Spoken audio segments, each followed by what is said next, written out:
దేవుడు మనకిచ్చినటువంటి ఈ యొక్క శుభ తరుణములో మరొకసారి దేవుని యొక్క వాక్యాన్ని మనము ధ్యానం చేసుకుందామండి. అందుకు గాను పరిశుద్ధాత్మ దేవుడు ప్రేరేపించి మనకు దయచేసినటువంటి వాక్య విభాగము ప్రతిరోజు ప్రార్థన అయినటువంటి అంశాన్ని మీద దైవ గ్రంథం నుండి కొన్ని వచనాలను మనము ధ్యానం చేసుకుంటానికి దేవుడిచ్చినటువంటి శుభతరుణానికి వందనాలు చెల్లిస్తున్నాం.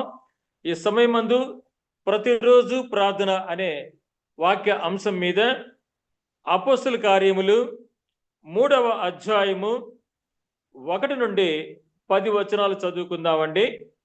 అపోస్తల కార్యములు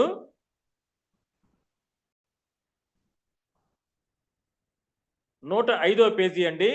అపోస్తల కార్యములు 3వ అధ్యాయము 1 నుండి 10 వచనాలు చదువుకుందాం.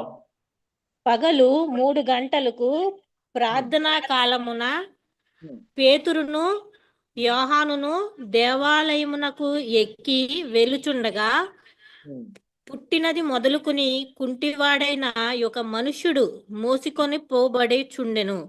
వాడు దేవాలయంలోనికి వెళ్ళువారికిని భిక్షమడుగుటకు కొందరు ప్రతిదినం వానిని శృంగారమును దేవాలయపు ద్వారమునద్ద ఉంచుచూ వచ్చిరి. పేతురును యోహానును దేవాలయంలో ప్రవేశింపబోవుచున్నప్పుడు వాడు చూచి భిక్షమడగగా పేతురును యోహానును వారిని తేరి చూచి మా తట్టు చూడమనిరి. వాడు వారి యొద్ద ఏమైనా దొరుకునని కనిపెట్టుచు వారి యందు లక్ష్యముంచెను. అంతటా పేతురు, వెండి బంగారములు నా యొద్ద లేవు గాని నాకు కలిగినదే నీకిచ్చుచున్నాను. నజరేయుడైన యేసుక్రీస్తు నామమున నడువుమని చెప్పి వాని కుడి చెయ్యి పట్టుకుని లేవనెత్తెను. వెంటనే వాని పాదములను చీలమండలను బలము పొందెను. వాడు దిగ్గున లేచి నిలిచి నడిచెను. నడుచుచు గంతులు వేయుచు దేవుని స్తుతించుచు వారితో కూడా దేవాలయంలోనికి వెళ్ళెను. వాడు నడుచుచు దేవుని స్తుతించుట ప్రజలందరూ చూచి శృంగారమును దేవాలయపు ద్వారమునద్ద భిక్షము కొరకు కూచుండిన వాడు వీడే అని గుర్తెరిగి వానికి జరిగిన దానిని చూచి విస్మయంతో నిండి పరవశులైరి. ఆమేన్. చదవబడినటువంటి యొక్క లేఖన వాక్యమును బట్టి నేటి యొక్క దైవ ధ్యానములో దేవుడు మనకు తోడుగా ఉండును గాక. చూసారండి, ఇక్కడ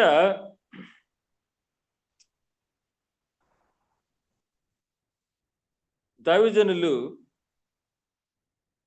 పేతురును యోహాను వీరిద్దరు కూడాను పగలు సేమ్ ఇదే సమయం, ఈ సమయంలో దేవుని యొక్క వాక్యమును బోధించటానికి వారు శృంగారమును దేవాలయంలోనికి వారు వెళ్ళినట్లుగా చూస్తున్నాం. అది 3 గంటల ప్రార్థన సమయము. చూసారండి, 3 గంటలకు ఈ యొక్క ప్రార్థనా సమయము వారు అక్కడ దేవాలయానికి, శృంగారం అనేటువంటి దేవాలయానికి పేతురు యోహాను వెళ్ళినట్లుగా మనం ఇక్కడ చూస్తున్నాం. తదుపరి అదే విధంగా మరి అపోస్తల కార్యంలోనే 10వ అధ్యాయంలో అక్కడ కొర్నేలి గారి గురించి మనం చూసినట్లయితే 10వ అధ్యాయం 3వ వచనంలో కూడాను పగలు ఇంచుమించు 3 గంటల వేళ దేవుని దూత అతని యొద్దకు వచ్చి కొర్నేలి అని పిలుచుట దర్శనమందు తేటగా అతనికి కనబడెను. కావునండి ఆయన ఇక్కడ కూడాను ఈయన కొర్నేలి గారు తన యొక్క ఇంటి వారందరితో కూడా దేవుని యందు భయభక్తులు గలవాడై ఉండి ప్రజలకు బహుధర్మము చేయుచు ఎల్లప్పుడూ దేవునికి ప్రార్థన చేయవాడు. పగలు ఇంచుమించు 3 గంటల వేళ దేవుని యొక్క దేవదూత అతని దగ్గరికి వచ్చినట్లుగా మనం ఇక్కడ చూస్తున్నాం. చూసారండి, ఈ యొక్క శతాధిపతి అయినటువంటి కొర్నేలి గారు కూడాను పగలు ఇంచుమించు 3 గంటల వేళ ఆయన ప్రార్థన చేస్తున్నాడట. ఏమండి? ఈ యొక్క శృంగారం అనేటువంటి దేవాలయంలో కూడాను 3 గంటలకి ప్రార్థన జరుగుతోంది. ఆ ప్రార్థనకి పేతురు గారు, యోహాను గారు వెళ్ళినట్లుగా మనం చూస్తున్నాం. తదుపరి ఇంకొక పరిణామాన్ని కూడాను చూద్దామండి. మత్తయి సువార్త 27వ అధ్యాయము 46వ వచనంలో కూడా మనం చూసినట్లయితే 46, 47లో కూడా మనం చూసినట్లయితే అచ్చట చూడండి ఉన్నటువంటి వాక్య విభాగము మత్తయి సువార్త 27వ అధ్యాయము 46, 47 వచనాలను చూద్దాం. ఇంచుమించు 3 గంటలప్పుడు యేసు ఏలీ ఏలీ లామా సబక్తాని అని బిగ్గరగా కేక వేసెను. ఆ మాటకు నా దేవా నన్నెందుకు చెయ్యి విడిచితవని అర్థము. అక్కడ నిలిచి ఉన్న వారిలో కొందరు ఆ మాట విని ఇతడు ఏలియాని పిలుచుచున్నాడని చెప్పుకున్నారు. అంత మాత్రమే కాకుండాను ఆయన అదే సమయంలో కూడాను ఆయనను బంధించి వేధించి బాధిస్తున్న మరి సిలువ వేయించినటువంటి వారు, మరి ఆయనకు మరణానికి కారకులైనటువంటి వారి గురించి కూడాను అచ్చట ఆ సమయమందు యేసుక్రీస్తు వారు దేవుడికి మొరపెట్టుకున్నారు. ఏమనండి?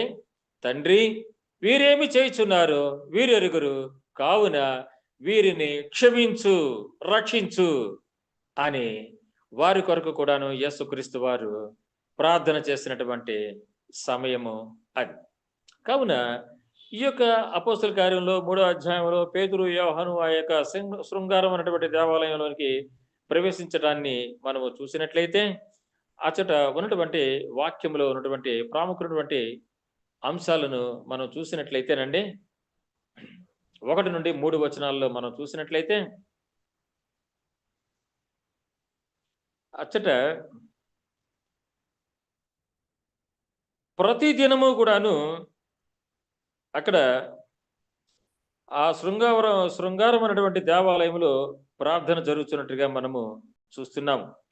అంతేకాకుండాను ఇదే అపోస్తల కార్యంలో 2వ అధ్యాయములో చూసినట్టయితే 46వ వచనంలో మరియు వారేక మనస్కులై ప్రతిదినము దేవాలయములో తప్పగా కూడుకొనుచు ఇంటింట రొట్టె విరుచుచు దేవుని స్తుతించుచు ప్రజలందరి వలన దయ పొందిన వారై ఆనందముతోనూ నిష్కపటమైన హృదయముతోనూ ఆహారము పుచ్చుకొనుచుండిరి. మరియు ప్రభు రక్షణ పొందుతున్న వారిని అనుదినము వారితో చేర్చుచుండెను. ఈ యొక్క వాక్యాలన్నిటినీ మనం చూసినట్లయితేనండి అప్పుడు యేసుక్రీస్తు వారి యొక్క రాకడ అతి సమీపముగా ఉన్నదని, ఏ రీతిగా అయితే యేసుక్రీస్తు వారు ఆరోహణం అవటం జరిగి ఉన్నదో అదే విధంగా యేసు ప్రభు అతి త్వరలోనే రానే ఉన్నారని ఆ యొక్క అపోస్తులు, ఆ యొక్క విశ్వాసులు అంకుటిత భావముతో వారు ఆ రీతిగా యేసయ్య 2వ రాకడ కోసము ఏక మనస్కులై అచ్చట వారు ఎదురు చూస్తున్నట్లుగా మనము గమనిస్తున్నాం. తదుపరి కాలానుగుణంగా చాలా కాలం అయిపోయిన తర్వాత మరి ఆ విధంగా ప్రతిదినము వారు కూడుకోవటం అనేటువంటిది ఇక జరిగేటువంటి పని కాదు. ఆ తరతరాల వారు కొన్ని వందల సంవత్సరాలకు వారు ప్రభునందు నిద్రించటము, ఆ విధంగా భూమి మీద దేవుని యొక్క ఆజ్ఞ చొప్పున మరి దేవుని యొక్క బిడ్డలు విస్తరించటము అలా జరిగినటువంటి దరిమేలా ఆ కాలంలో ఆ తర్వాత ఈ యొక్క ప్రతిరోజు దేవాలయంలో కూడుకోవటము అనేటువంటి ఆనవాయితీ పోయింది. అయితే మన యొక్క తరములో మనకు తెలిసినంత వరకు మరలా అటువంటి ప్రతి దినము దేవుడిని ఆరాధన చేసేటువంటి క్రమానికి వచ్చినటువంటి వరుస క్రమంలో చూసినట్లయితే మరి ఆ మధ్య 2020 ఏమండి 2020 సంవత్సరం మూమెంట్లో ఏం జరిగిందండి? కరోనా వచ్చింది. చూసారా? ఆ కరోనా పుణ్యమా అంటూ ప్రతి వారు కూడాను ఈ యొక్క జూమ్ మీటింగ్ ద్వారాగా ఎవరి ఎంట వారే ఉండి ఈ జూముల ద్వారాగా ప్రతి దినము కూడాను దేవుని ఆరాధన చేసేటువంటి క్రమము మరొకటి ప్రవేశపెట్టబడింది. మరి అలనాడు అపోస్తుల రోజుల్లో యేసయ్య రెండో రాకడ కోసము వారు ఆ రీతిగా ప్రతిదినము కూడాను దేవాలయంలోనికి వెళ్ళి దేవుడిని స్తుతించినట్లుగా ఏక మనస్కులై ఆరాధన చేసినట్లుగా మనం అక్కడ చూస్తున్నాము. మరి తదుపరి మధ్యకాలంలో పోయినది ఈ యొక్క కరోనా పుణ్యమా అంట మరలా అటువంటి వరుస క్రమము ప్రవేశపెట్టబడింది. అయితే ఆ యొక్క కరోనా పోయిన తర్వాత కొందరు ఈ యొక్క జూమ్ మీటింగ్ల ద్వారాగా మరి ప్రార్థనలో దేవుని యొక్క కార్యక్రమాల్లో పాలుపంపులు పొందటం మరలా సన్నగిల్లిపోయినప్పటికీ కూడాను కొన్ని సంఘాల వారు, కొన్ని ప్రాంతాల వారు మాత్రము ఈ యొక్క జూమ్ మీటింగ్ని వారు కొనసాగించుతూనే వస్తున్నారు. అటువంటి ఆ యొక్క ప్రతిదినము దేవుడిని ధ్యానం చేసేటువంటి ప్రక్రియలో ఈ యొక్క ప్రెజెంట్ ప్రొపసీ ప్రేయర్ ఫెలోషిప్ ద్వారాగా ముఖ్యంగా ఈ యొక్క భీమవరం ప్రాంతం నుండి వెలువడేటువంటి ఈ యొక్క మీడియా మినిస్ట్రీ ఏమండి, ఈ యొక్క జూమ్ ద్వారాగా జరుగుతున్నటువంటి ఈ యొక్క మినిస్ట్రీని దేవుడు ఆశీర్వదించుతున్నటువంటి విధానానికై దేవాది దేవుడు యేసు స్వామికి మనము వందనాలు చెల్లించవలసినటువంటి అవసరత ఇండి ఉన్నదండి. అయితే తదుపరి ఇక్కడ పుట్టు కుంటివాడు అయినటువంటి ఇతను ఆ దేవాలయము ముందర భిక్షాటన చేసే విధంగా ఇతను అక్కడ ఉపయోగించబడుతున్నాడు. ఈ యొక్క పుట్టుని మొదలుకొని కుంటివాడినటువంటి ఒక మనుషుడు చూసారా. అయితే ఇతనిని కొందరు భిక్షము అడగటానికి ప్రతిదినము వారిని శృంగారమును దేవాలయపు ద్వారమునెద్ద ఉంచుతూ వచ్చిరి. సరండి, వారు ఆ యొక్క పుట్టు కుంటివాడైనటువంటి వాడు భిక్షం అడగటానికి కొందరు ఈ రీతిగా భిక్షమెత్తుటకు, భిక్షాటన చేయుటకు ఉపయోగపడుతున్నారే కానీ వాడిని ఉపయోగించుకుంటున్నారే కానీ ఆ యొక్క పుట్టు కుంటివాడిని నిజమైనటువంటి దేవుని చెంతకు చేరదీయటం లేదు. ఎలా అనగా వారు స్వలాభం కోసము దేవుని దగ్గరికి వెళ్ళనివ్వరు, వెళ్ళేవారిని వెళ్ళనివ్వరు, వాళ్ళు వెళ్ళరు. ఎందుకంటే వాళ్ళు ఇతగాడిని ఆ రీతిగా ఆ యొక్క దేవాలయం ముందు పెట్టి ఆ యొక్క పుట్టు కుంటివాడైనటువంటి వాడిని చూసి దేనోత్తమతో దయ కలిగి వారు ఇచ్చేటువంటి ఆ యొక్క ద్రవ్యమును వీరు దానిలో స్వాహా చేస్తూ ఈ రీతిగా వారు కష్టపడకుండా ఇతగాడిని ఆ యొక్క దేవాలయానికి దగ్గరికి తీసుకొని వచ్చి వాళ్ళు ఆ విధంగా కష్టించి పని చేయకుండా ఇతగాడిని ఆ యొక్క కుంటితనంలోనే ఉండే విధంగా వారు చేస్తున్నారు. ఇది ఎంతటి మరి భ్రష్టత్వమో మనం ఆలోచన చేసుకోవచ్చండి. ఇంతేకాకుండాను ట్రైన్లో మనం చూస్తే కొందరు అలాగే ఉపయోగించి వారి యొద్ద నుండి దోచుకుంటూ ఉంటారు. చూసారా, పాపం ఆ యొక్క గుడ్డివారు, కుంటివారు, ఏమంటే అంగవిహీనులు వారు ఆ ట్రైన్లో భిక్షాటన చేస్తూ ఉంటే దయార్థ హృదయం కలిగినటువంటి వారు ఎంతగానో వారికి సహాయం చేస్తూ ఉంటారు. అయితే అవన్నీ కూడాను, ఆ ద్రవ్యం అంతా కూడాను పూర్తిగా వారికి చేరదండి. మధ్యలో దళారీలు ఉంటారండి. వారిని పాపం ఒక పావులుగా ఉపయోగించుకొని, ఒక పాత్రగా ఉపయోగించుకొని వారి ద్వారాగా ఆ యొక్క ధనార్జన చేస్తారు స్వలాభం చేత. అటువంటి విషయాలు కూడా ఉన్నాయి. అయితే అటువంటి భిక్షాటకులు ఆ యొక్క అడుక్కున్నటువంటి వారి యొక్క పరిస్థితి ఎటువంటిదంటేనండి, పాయసాన గరిటె తిరిగే బడుగు జీవులండి వారి బ్రతుకులు. పాపం ఏమండి, పాయసంలో గరిటె తిరుగుతుందే తప్ప ఆ గరిటె ఆ పాయసాన్ని ఏమండి మింగదు, జీర్ణించుకోదు. ఆ యొక్క గరిటె ఆ యొక్క పాయసాన్ని పొందదు. కేవలము ఆ యొక్క పాయసాన్ని అది సరఫరా చేయటమే ఆ గరిటె యొక్క పని. సేమ్ అదే విధంగా పాపం ఆ యొక్క భిక్షాటకుల పరిస్థితి కూడాను అలాగే ఉంటుంది.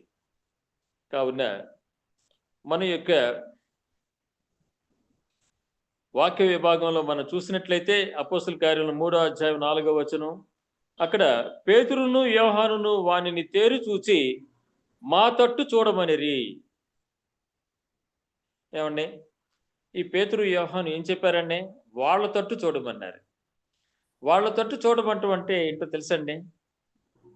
మేము దేని గురించి చింతించటం లేదు, యేసుక్రీస్తు చెంత మేము ఉండి ఉన్నాము, క్రీస్తు వారు మమ్మలను బలోపేతం చేస్తున్నారు, నీవును ఇతరుల మీద ఆధారపడవలసినటువంటి అవసరత నీకు ఉండదు, ఈ యొక్క భిక్షాటన చేయవలసినటువంటి అధోగతి నీకు లేదు అని ఈ యొక్క పేతురు యోహాను ఏం చెప్పారంటే మా తట్టు చూడమని చెప్పారు. వారి యొద్ద ఏమైనా దొరుకునేమోనని కనిపెట్టుచు వారి యందు లక్ష్యముంచారు. అంటే వాడు మామూలుగా ఎత్తుక్కున్నాడు, ఏదైనా లాభం వస్తుందేమో అని. ఏమండి, వాళ్ళ దగ్గర ఏమైనా ఉన్నాయేమో తీసుకుందామని వాళ్ళు ఎత్తుక్కున్నారు. కానీ అలాగా ఎత్తుక్కున్నటువంటి పరిస్థితిని మనం చూసినట్లయితే అతను ఏం చేశాడంటే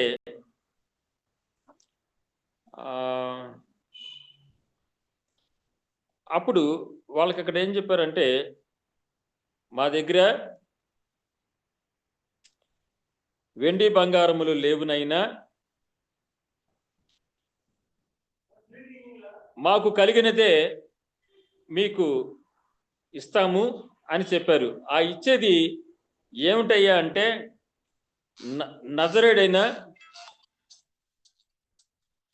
నజరేడైనటువంటి యేసయ్య నామములో నీకు సంపూర్ణ స్వస్థత మేము ఇస్తాము అని వారు చెప్పారు. చూసారండి? కాబట్టి ఆ విధంగా వాడు వాళ్ళ యొక్క మాటల మీద లక్ష్యం ఉంచడం చేత జరిగినటువంటి పరిస్థితి ఏమిటయ్యా అంటే, అతను సంపూర్ణ స్వస్థత పొందాడు. చూసారా? అలా ఆ సంపూర్ణ స్వస్థతను పొందటం చేత అతను బాగుపడటమే కాకుండా అక్కడ రోజు అతను ఆ దేవాలయంలో భిక్షమెత్తుకున్నటువంటి వ్యక్తిని చూసినటువంటి వారందరూ కూడాను ఏమండి వాడి దగ్గరికి వచ్చి, నువ్వు ఏ రీతిగా ఇలాగా నువ్వు బాగుపడ్డావు, నీకు జరిగినటువంటి సంభవం ఏమిటి అని వారు చెప్పినప్పుడు, అడిగినప్పుడు ఇతను చెప్పి ఉన్నాడు, ఇదిగో దేవుని యొక్క బిడ్డలు నన్ను ఈ రీతిగా స్వస్థపరిచి ఉన్నారు అని అతగాడు చెప్పటాన్ని మనము చూస్తున్నామండి. చూసారా? కాబట్టి కేవలము అతనొక్కడే రక్షణ పొందటం కాదు, కానీ మిగతా వారు కూడాను దేవుణ్ణి స్తుతించే విధంగా ఆ యొక్క కుంటివాడు ఉపయోగపడ్డాడు. అయితే మనం కూడాను ఎంతగానో దేవుని యొక్క దీవెనలు పొందినటువంటి వారము మనము. అటువంటి మనము మరి మనం మాత్రమే మేలను పొందటం కాదు, కానీ ఇతరులు కూడాను మనలాగనే రక్షణ పొందే విధంగా మనము చేయవలసినటువంటి అవసరత ఏంటి అన్నది. మన జన్మకు సార్థకత ఏమిటయ్యా అంటే తోటి వారిని ప్రేమించటము, తోటి వారిని ఆదరించటము, తోటి వారిలో మన యొక్క స్వకీయులను రక్త సంబంధికులుగా భావించి మనము ఏ రీతిగా అయితే నిజదేవుడైనటువంటి యేసు స్వామిని మనము పొంది దేవుని యొక్క దీవెనలు పొంది ఉన్నామో, దేవుని చేత మనము మరి బాగుపడుచున్నామో, అదే విధంగా మరి మనం కూడాను ఆ రీతిగా దేవుని యొక్క సేవ చేయవలసినటువంటి అవసరత మనకు ఎండి ఉన్నది. కావున ప్రభునందు సహోదరి సహోదరులారా, మన అందరి యొక్క జీవిత కాలములో దేవుని యొక్క మహిమార్థమై, మన యొక్క రక్షణార్థమై మనము ఎల్లప్పుడూ కూడాను మనము చేసేటువంటి ప్రతి పనిలో కూడాను మరి దేవుని యొక్క నామమును మనము ప్రచురం చేస్తున్నామా, దేవునికి స్తుతియాగముగా మనము చేయునది సమస్తము దేవుని యొక్క దృష్టిలో అంగీకారంగా ఉండాలి అనేటువంటి సదుద్దేశముతో మనము ఈ యొక్క పరిచర్యను చేయవలసినటువంటి అవసరత మనకు ఇండి ఉన్నది.